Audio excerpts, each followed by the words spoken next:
So why this video? I want to say thank you to everybody who's watched the previous video, the one that I called Why Jimny? Because as of this moment, more than 1,000 people have seen it or seen parts of it. And I never expected that to happen. There are two cars that I never mentioned in that video. The first one is the Toyota FJ Cruiser. Yes. Many of the FJ Cruisers sold here in Guatemala are imported as crashed vehicles to the country and then fixed. The FJ Cruiser is too big for my liking. On top of that, the engine is too thirsty, far too thirsty for me. So I actually omitted that pretty quickly. Another vehicle that I didn't mention in that video is the Toyota Hilux. When Top Gear made a series of segments about the old Toyota Hilux, that's the one I'm talking about, they tried to kill it. They flooded it in water, they set it on fire. There's a link in the description to that series of videos. Watch it, it's pretty fun actually. After I saw those episodes with Top Gear trying to kill a Toyota Hilux, I went and bought one. Yep, I went and bought one. Just because it is a heck of a vehicle. That's the only reason. I can't say I needed it at the time, but I wanted a second car. I found a used one in the southern parts of Sweden and I brought it home. And yes, it did deliver. Well, I didn't try to kill it. I had a couple of incidents with it. Yeah, I have a couple of good stories. I don't know if I should tell those stories. What the heck. Driving a four-wheel drive in the winter with icy, snowy roads makes you a bit confident. And I got a bit overconfident at one moment. Far too fast on a country road in the middle of the winter. I was taking a left turn, but the car didn't. So I went straight off down a bank into the woods. As I only had that car insured for liability, it did cost me quite a lot of money to call the tow truck and pull me out. But it was funny.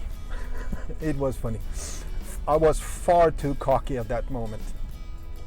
Another thing that happened with that car, the Toyota Hilux has the spare wheel mounted under the vehicle behind the rear axle. And I had noticed for quite some time that spare wheel is kind of moving around a little bit. And I was, yeah, I'm gonna take care of that one later, right? Okay, I never did. And one day, driving the same country road, this was in the archipelago of Stockholm, I was about, I don't know, 70, 80, maybe 90 kilometers an hour. It was limited to, the speed limit was 70, but yeah, it was at least 70 or a bit faster, right? And all of a sudden, I hear a noise in the car, a clunk, and then I see a wheel coming on my, as I remember it, on my right side, and that wheel took off into the meadow of a farm. And further down, after that meadow, were a couple of houses or barns or whatever. So I said, "Fuck it, that's my vehicle.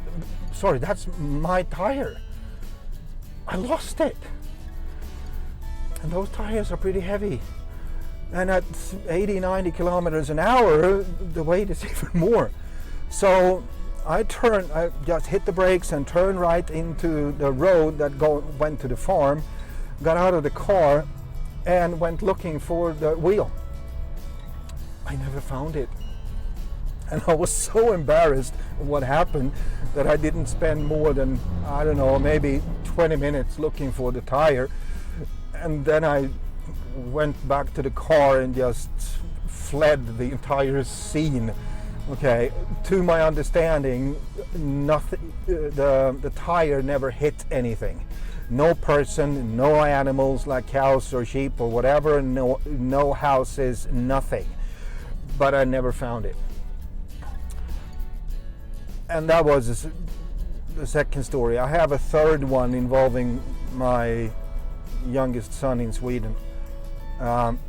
He was about to, we were doing some work on this car, and we needed to have the car turned around. So I gave him the keys. He was, I don't know, 12, maybe 13 at the time, something like that. I gave him the keys and I told him, to just back out from the garage parking area, or the area in front of the garage, just reverse out into the road and make a T-turn and then just drive back in again. And then I went up to the house and he looked like he was quite surprised. Let me tell you that I asked him to do this. Okay? As I went up to the house, I watched him in the window above the garage. And I saw him reversing out like this, and then he should have looked over his right shoulder, but he didn't. He was looking over his left shoulder. So as he did, he went into the ditch with the right side of the car. And I saw it happening and I was screaming a couple of bad words to myself and ran down, but at the moment when I was at the scene of the crime, it was too late. He already had the entire car into the ditch, or sorry, the right side of the car. He already had the entire right side of the car into the ditch. And I was just laughing about it. And he was so scared that he had ruined or destroyed something, but nevertheless, I took over. I put it in four-wheel drive low and drove the car forward in the ditch, kind of as on a slope like that, because over further ahead there was kind of an entry to a meadow over here, and meaning I could straighten up the car. But as we did, we got deeper into the ditch and I was afraid that the car actually would flip over.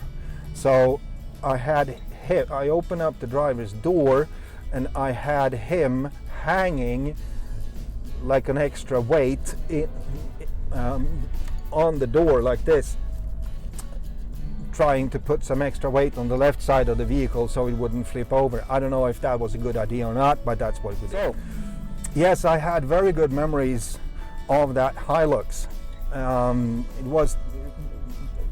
This car has the R22 engine and it's very simple. Very simple. No computers, no electronics, nothing. Leaf springs in the back, coil springs in the front, and you know, it's a heck of a car. It's built like a tank. Truly is built like a tank. So as I looked for a replacement to the Mazda, I did look at the old Toyota Hilux as well. Because the thing is that when you drive into the countryside of Guatemala, I dare to say that the old Toyota Hilux pickup truck is the most common vehicle of all. And I fully understand why. I fully understand why. So I looked into, okay, are there any of these old Toyota Hiluxes that are in a fair condition?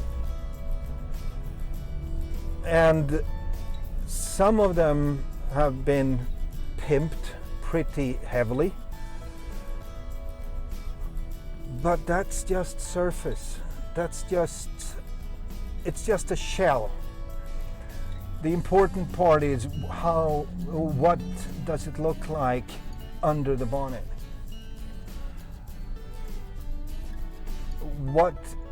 In what condition is the engine as well as the transmission?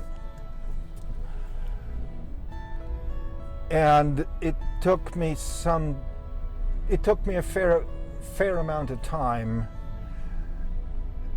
to not buy a Toyota Hilux, the old version.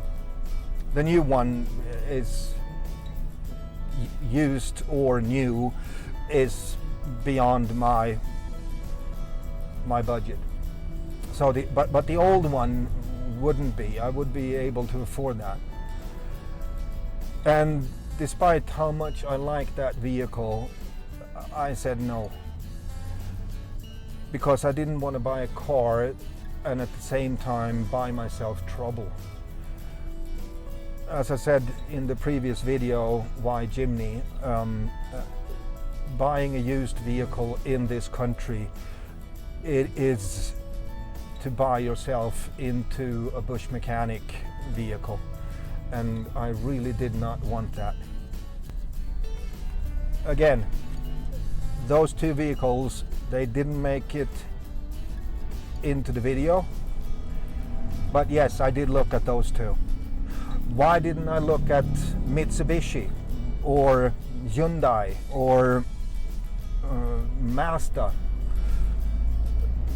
Because I don't find those vehicles interesting. That's why. That's the short version of it. I'm not interested in them. They don't fit me, or I don't fit them, I don't know. So if you liked the Why Jimny video, press the thumbs up button, okay? Hit the subscribe button and then that notification bell so you get notified when another video is uploaded. And thank you for watching it. I really, really appreciate you watching it. Thanks.